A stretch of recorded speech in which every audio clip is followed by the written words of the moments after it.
নাহমাদু ওয়া নুসাল্লি আলা রাসূলিল কারীম আম্মা বাদ। সুপ্রিয় দর্শক ও শ্রোতা মণ্ডলী, আপনাদের সকলকে জানাই আন্তরিক সালাম ও মোবারকবাদ। আপনারা শুনতে পেলেন ঈদের তাকবীর সম্পর্কে শেখ আব্দুর রাজ্জাক বিন ইউসুফ, শেখ মুজাফফর বিন মুহসিন এবং আরেক শেখের বক্তব্য। শেখ মুজাফফর বিন মুহসিন সাহেব বললেন, ছয় তাকবীরের ব্যাপারে কোনো সহি হাদিস নেই, কোনো হাসান পর্যায়ের হাদিস নেই, দুর্বল হাদিস নেই, এমনকি মুনকার হাদিসও নেই, এমনকি বাজে হাদিসও নেই। তিনি এই বিষয়টি ব্যক্ত করলেন এবং শেখ আব্দুর রাজ্জাক বিন ইউসুফ সাহেব বললেন যে ছয় তাকবীরের কোনো হাদিস নেই। আরেক শেখের বক্তব্য আপনারা শুনলেন একই বিষয়ের। তো আমি আপনাদের সামনে ছয় তাকবীরের সহি হাদিস আছে কি না এবং তাদের এই বক্তব্য কতটুকু সঠিক তা সহি দলিল প্রমাণের আলোকে আপনাদের সামনে আমি পেশ করব। প্রথম দলিল হলো ছয় তাকবীর সম্পর্কে, অর্থাৎ স্বাভাবিক নামাজের যে তাকবীর থাকবে এই তাকবীর ছাড়া অতিরিক্ত ছয় তাকবীর। প্রথম রাকাতে 3 তাকবীর আর দ্বিতীয় রাকাতে 3 তাকবীর। প্রথম দলিল আবু দাউদ শরীফ, ইসলামী ফাউন্ডেশন, হাদিস নম্বর 1153। হজরতে সাঈদ রাদিয়াল্লাহু তাআলা আনহু তিনি আবু মুসা আশআরী রাদিয়াল্লাহু তাআলা আনহুকে এবং হুযায়ফা রাদিয়াল্লাহু তাআলা আনহুকে জিজ্ঞাসা করলেন ঈদের তাকবীর সম্পর্কে, নবীজি সাল্লাল্লাহু আলাইহি ওয়াসাল্লামের তাকবীর কেমন ছিল। কাইফা কানা রাসূলুল্লাহ সাল্লাল্লাহু আলাইহি ওয়াসাল্লাম ইউকাব্বিরু ফিল আযহা ওয়াল ফিতরি। নবীজি সাল্লাল্লাহু আলাইহি ওয়াসাল্লাম ঈদুল ফিতর এবং ঈদুল আজহায় কিভাবে তিনি তাকবীর দিতেন। আবু মুসা আশআরী রাদিয়াল্লাহু তাআলা আনহু বললেন, কানা ইউকাব্বিরু আরবাআন তাকবীরাহু আলাল জানাইজ। নবীজি সাল্লাল্লাহু আলাইহি ওয়াসাল্লাম তিনি জানাজার নামাজের মতন 4 তাকবীর দিতেন।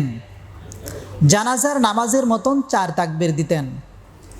হাদিসটি সহিহ। শেখ নাসিরউদ্দিন আলবানী রাহিমাহুল্লাহ তিনি এটিকে সহিহ হিসেবে আখ্যায়িত করেছেন। ইমাম আবু দাউদ রাহিমাহুল্লাহ এই হাদিস উল্লেখ করার পরে নীরবতা পালন করেছেন। তার নীরবতায় হাদিস হাসান বা সহিহ হওয়ার প্রমাণ। ইমাম নববী রাহিমাহুল্লাহ তিনি একই কথা বলেছেন। সুতরাং হাদিসের সনদের বিচারে হাদিসটি নিঃসন্দেহে সহিহ। এখন দ্বিতীয় বিষয় হলো যে 4 তাকবীর জানাজার নামাজের মতন। আপনারা লক্ষ্য করুন, জানাজার নামাজের প্রথম যে তাকবীর দেওয়া হয় সেটা হলো নামাজের শুরুর তাকবীর। এরপরে কয়টা তাকবীর দেওয়া হয় জানাজার নামাজে? 3টি তাকবীর দেওয়া হয়, তাহলে মোট হয় 4টি। ঠিক তেমনইভাবে প্রথম রাকাতে তাকবীরে তাহারিমা আর অতিরিক্ত 3টা সহ 4, সেই হিসাবে জানাজার নামাজের সঙ্গে তুলনা করা হয়েছে। শুধু 4 বললেই হয়ে যেত প্রতি রাকাতে, কিন্তু জানাজার সঙ্গে তুলনা করা হয়েছে। জানাজার নামাজে যেমন প্রথম তাকবীর, এরপরে তাকবীর থাকে 3টি, তাহলে মোট হয় 4টি। ঠিক ঈদুল ফিতরের যে নামাজ, ঈদের নামাজের প্রথম হলো তাকবীরে তাহারিমা আর অতিরিক্ত হলো 3টি, মোট হলো 4টি প্রথম রাকাতে। অনুরূপভাবে দ্বিতীয় রাকাতেও 3টি হবে অতিরিক্ত, আর একটি হবে নামাজের, সেটা হলো রুকুতে যাওয়ার আগের তাকবীর সহ মোট হলো 4টি দ্বিতীয় রাকাতে। তাহলে এই হলো মোট 6 তাকবীর অতিরিক্ত। তাহলে এই সহিহ হাদিসের আলোকে এটি প্রমাণিত হলো যে ঈদের অতিরিক্ত 6 তাকবীরের হাদিস এটা হলো সহিহ বা হাসান পর্যায়ের। এটা দ্বিতীয় দলিল তহাবি শরীফ 2 নম্বর খণ্ড 371 নম্বর পৃষ্ঠা, ইসলামী ফাউন্ডেশন, হাদিস নম্বর 6767। হজরতে কাসেম আব্দুর রহমান থেকে বর্ণিত, তিনি সাহাবী থেকে নবীজি সাল্লাল্লাহু আলাইহি ওয়াসাল্লামের এক সাহাবী থেকে হাদিস বর্ণনা করেছেন। নবীজির সাহাবী তিনি বলেন সাল্লা বিনান নবী সাল্লাল্লাহু আলাইহি ওয়াসাল্লাম ইয়াউমা ঈদিন, নবীজি সাল্লাল্লাহু আলাইহি ওয়াসাল্লাম আমাদেরকে ঈদের নামাজ পড়ালেন। ফাকাব্বারা আরবাআন ওয়া আরবাআন, ফাকাব্বারা আরবাআন ওয়া আরবাআন, এবং নবীজি সাল্লাল্লাহু আলাইহি ওয়াসাল্লাম 4টি তাকবীর দিলেন এবং আরও 4টি তাকবীর দিলেন। এ হাদিসের উপরে দুটি কথা। প্রথম হলো সনদ বিষয়ক আলোচনা। ইমাম তহাবী রাহিমাহুল্লাহ এই হাদিসের বর্ণনাকারীদেরকে বিশ্বস্ত সেকা মারুফুন বিসিহা, সহি হাদিস বর্ণনার ব্যাপারে তারা প্রসিদ্ধ, এটা উল্লেখ করেছেন। সুতরাং এই হাদিসের সনদ সহি এবং তারা সকলে বিশ্বস্ত, কাজেই এই হাদিস নিঃসন্দেহে সহি। তাহলে এখানে দ্বিতীয় বিষয় হলো প্রথম রাকাতে 4, দ্বিতীয় রাকাতে 4 তাকবীর। তাহলে প্রথম রাকাতে তাকবীরে তাহরিমা সহ মোট 4, তাহলে অতিরিক্ত তাকবীর 3টি। দ্বিতীয় রাকাতে রুকুর তাকবীর সহ মোট 4, অতিরিক্ত তাকবীর 3টি। এ হাদিস সহি। তাহলে আপনাদের সামনে দুটি সহি হাদিস পেশ করলাম। আর একটি হাদিস তিরমিজি শরীফ ইসলামী ফাউন্ডেশন 200 নম্বর খণ্ড 205 নম্বর পৃষ্ঠা, ঈদের অধ্যায়। ইমাম তিরমিজি রাহিমাহুল্লাহ আব্দুল্লাহ ইবনে মাসউদ রাদিয়াল্লাহু তাআলা আনহুর আমল বর্ণনা করেছেন। সেখানে তিনি পরিষ্কারভাবে উল্লেখ করেছেন যে দ্বিতীয় রাকাতে রুকুর তাকবীর সহ, দ্বিতীয় রাকাতে রুকুর তাকবীর সহ তাকবীরের গণনা তিনি সেখানে উল্লেখ করেছেন। তাহলে এ সকল হাদিসের আলোকে, সহি হাদিসের আলোকে, তহাবী শরীফের হাদিস এবং আবু দাউদ শরীফের এই সহি হাদিসের আলোকে অকাট্যভাবে প্রমাণিত হলো যে 6 তাকবীরের হাদিস এটা সহি। সুতরাং শায়েখ মুজাফফর বিন মুহসিন সাহেব তিনি বললেন একটাও সহি হাদিস নেই, আর শায়েখ আব্দুর রাজ্জাক বিন ইউসুফ সাহেব বললেন যে একটিও সহি হাদিস, 6 তাকবীরের কোনো হাদিস নেই। তাদের প্রতি আমাদের পক্ষ থেকে ওপেন চ্যালেঞ্জ থাকলো, 10 লক্ষ টাকার চ্যালেঞ্জ থাকলো। তহবী শরীফের এই হাদিসকে যদি জাল প্রমাণ করতে পারে তাহলে 10 লক্ষ টাকা পুরস্কার দেওয়া হবে। কিয়ামত পর্যন্ত এই হাদিসের সনদকে জাল প্রমাণ করতে পারবে না। আজকে তাদের এই সমস্ত বক্তব্য শুনে আজকে অনেকে বিভ্রান্ত হচ্ছে, তা আসলে কি 6 তাকবীরের কোনো হাদিস নেই? শায়েখ মুজাফফর বিন মুহসিন সাহেবের উচিত যে সমস্ত হাদিসগুলি পড়াশোনা করা এবং দেখে নেওয়া, আর জাতির সামনে সমস্ত বক্তব্য না দেওয়া যে কোনো হাদিস নেই। সম্মানিত দর্শক, শায়েখ মুজাফফর বিন মুহসিন সাহেব বলেছেন তিরমিজি শরীফ, আবু দাউদ শরীফ এবং ইবনে মাজাহ সহ অনেক হাদিসের কথার উল্লেখ করেছেন, রেফারেন্স দিয়েছেন। আমি তার প্রতি আরেকবার চ্যালেঞ্জ ছুড়ে দিলাম। তিনি যে বললেন যে সহি হাদিস রয়েছে, তিরমিজি শরীফের কথাও তিনি উল্লেখ করেছেন। আমি সেই 12 তাকবীরের তিরমিজি শরীফের হাদিসটা আপনাদের সামনে আমি পেশ করছি এবং আপনাদের সামনে কিতাবটিও আমি খুলে দেখাচ্ছি, আপনারা দেখতে পাচ্ছেন। আপনারা লক্ষ্য করুন, তিরমিজি শরীফ ইসলামী ফাউন্ডেশন হাদিস নম্বর 536, পৃষ্ঠা 204।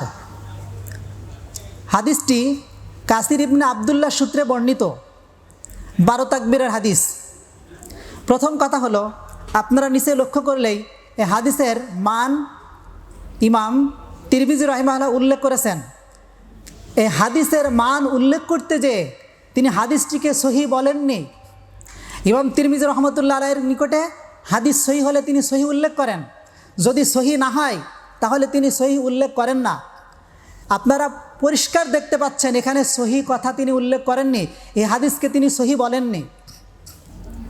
দ্বিতীয় কথা হলো, হাদিসের সনদের দিকে আপনারা লক্ষ্য করলে দেখতে পাবেন হাদিসটি বর্ণনা করেছে কাসির ইবনে আবদুল্লাহ। কাসির ইবনে আবদুল্লাহ সম্পর্কে এবার শুনুন রিজাল শাস্ত্রের ইমামগণ কি বক্তব্য দিয়েছেন। রিজাল শাস্ত্রের ইমামগণ কি বক্তব্য দিয়েছেন? ইমাম আবু দাউদ, ইমাম শাফি, ইমাম জাহাবি রাহিমাহুল্লাহ কাসির ইবনে আবদুল্লাহকে বড় একজন মিথ্যাবাদী হিসেবে আখ্যায়িত করেছেন। এবং অন্যান্য মুহাদ্দিসগণ তাকে দুর্বল হিসেবে আখ্যায়িত করেছেন। মিজানুল ইতিদাল খুলে দেখুন এবং তাহজিবুত তাহজিব খুলে দেখুন, রাবিদের জীবনী গ্রন্থ। তাহলে যে হাদিসের বর্ণনাকারী বড় একজন মিথ্যুক এবং অন্যান্য ইমামগণ তাকে দুর্বল হিসেবে আখ্যায়িত করেছেন, তাহলে সেই হাদিস সহি কিভাবে হতে পারে? এই জন্যই তো ইমাম তিরমিজি রহমতুল্লাহকে সহি বলেননি। শেখ মুজাফফর বিন মুহসিনের প্রতি আমাদের পক্ষ থেকে আরেকবার ওপেন চ্যালেঞ্জ থাকলো, তিরমিজি শরীফের এই হাদিসকে যদি সহি প্রমাণ করতে পারে কাসির ইবনে আবদুল্লাহ সূত্রে বর্ণিত, তাকে নগদ 10 লক্ষ টাকা দেওয়া হবে। শুধু নিজেদের হাদিস বলার সময় সহি বলে চলে যায়, সনদের কোনো কথা উল্লেখ করে না, আর অন্যদের একটা হাদিস পেলেই সব জাল হয়ে যায়, আর কিছুই খুঁজে পাওয়া যায় না। এই সমস্ত মানসিকতা পরিহার করা আমাদের উচিত। এ সমস্ত শায়েখদের আমরা বলবো, আপনারা সঠিক জিনিস জাতির সামনে আপনারা পেশ করুন। সম্মানিত দর্শক, 12 তাকবীর সম্পর্কে একটি আপনাদেরকে শোনালাম, এবার আর একটি হাদিস শোনাই। তিনি আবু দাউদের কথা উল্লেখ করেছেন। আবু দাউদ ইসলামী ফাউন্ডেশন, হাদিস নম্বর 1150, ইসলামী ফাউন্ডেশন 1150, হাদিসটি বর্ণনা করেছে ইবনে লাহিয়া সূত্রে হাদিসটি বর্ণিত। এই হাদিসের অবস্থা শুনুন, এই 12 তাকবীরের। ইবনে লাহিয়া সম্পর্কে ইমাম বুখারী আলাইহির রাহমা বলেন, ইবনে লাহিয়া সূত্রে বর্ণিত 12 তাকবীরের হাদিস দুর্বল, ইমাম বুখারী আলাইহির রাহমা বলেছেন। এরপর ইমাম মুসলিম রহমতুল্লাহ আলাইহি ইবনে লাহিয়া সম্পর্কে বলেন, ইবনে লাহিয়া সম্পর্কে ইমাম মুসলিম এবং ইমাম জাহাবি এবং ইমাম ওয়াকি সহ অনেকে রয়েছেন, ইমাম ওয়াকি তার হাদিসকে বর্জন করেছেন। ইমাম মুসলিম এবং ইমাম ওয়াকি তার হাদিসকে বর্জন করেছেন। তাহলে ইবনে লাহিয়ার সূত্রে বর্ণিত হাদিসের অবস্থা হলো এমন। মিজানুল ইতিদাল গ্রন্থে রয়েছে এবং তাহজিবুত তাহজিব গ্রন্থে রয়েছে, তাদের জীবনী গ্রন্থ খুলে দেখুন। এই হলো 12 তাকবীরের হাদিসের অবস্থা। আর একটি হলো আবু দাউদ শরীফের হাদিস, ইমাম তাইফি সূত্রে বর্ণিত, যার সম্পর্কে ইমাম বুখারী আলাইহির রাহমা বলেন যে তার হাদিসের ব্যাপারে আপত্তি রয়েছে, সে গ্রহণযোগ্য নয়। তার ব্যাপারে রিজাল শাস্ত্রের প্রখ্যাত ইমামগণ যেমন ইমাম ইয়াহয়া ইবনে সাঈদ আল কত্তান, ইবনে সাঈদ, ইমাম দারাকুতনি সহ রিজাল শাস্ত্রের ইমামগণ তাকে দুর্বল রাবি হিসেবে আখ্যায়িত করেছেন। সুতরাং যে দুর্বল রাবির সূত্রে হাদিসটি বর্ণিত, তাহলে হাদিসটি কি সহি হবে না দুর্বল হবে? ওই সমস্ত শায়েখদের কথা থেকে আপনারা যেটা শুনে থাকেন সেটা থেকে তার বিচারে আপনারা এর বিচার করুন। দুর্বল রাবি পেলেই হাদিস দুর্বল, এত রিজাল শাস্ত্রের ইমামগণ এতজন তাকে দুর্বল বললেন, তাহলে তার হাদিস সহি কিভাবে হয়ে থাকে? নমুনা স্বরূপ মাত্র তাদের 3টি হাদিস সম্পর্কে আপনাদেরকে বললাম। এখান থেকে আশা করি প্রিয় দর্শক আপনারা সঠিক জিনিস বুঝতে পেরেছেন এবং সঠিক জিনিস গ্রহণ করবেন। আল্লাহ তাআলা আমাদের সকলকে তৌফিক দান করুন, আমিন। ওয়া আখির দাওয়ানা আলহামদুলিল্লাহি রাব্বিল আলামিন।